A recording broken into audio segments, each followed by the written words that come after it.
యవనస్తులారా మీరు బలవంతులు, ఎందుకనగా దేవుని వాక్యము మీ యందు నిలుచుచున్నది, మీరు దుష్టుని జయించి ఉన్నారు. యవనస్తులు ఈరోజు సాతాను శోధనలో పడి వారి జీవితాన్ని నాశనం చేసుకున్నారంటే వారి హృదయంలో వాక్యం లేదు, వారి జీవితంలో ప్రార్థన లేదు.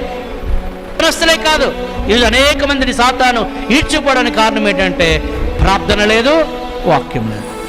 మన బలమంతా ఎందులో ఉందండి? మన ప్రార్థనలోనే. మన బలహీనలే, కానీ మనకు బలం ఏంటి? మన ప్రార్థన, వాక్యం. దుష్టుని మీరు జయించారు, ఏమనుంది? వాక్యము మీ యందు నిలిచిచున్నది. ఎవరి హృదయాల్లో వాక్యం ఉంటుందో జాగ్రత్త వినండి. Satan can not touch there lifes. వారి జీవితాలు సాతాను తాకలేడు. ఒకవేళ తాకుదామని వచ్చినా బయటికి పారిపోవాలి తప్ప మనకు మాత్రము దేవుడు ఏమిస్తాడు? విజయం ఇస్తాడు.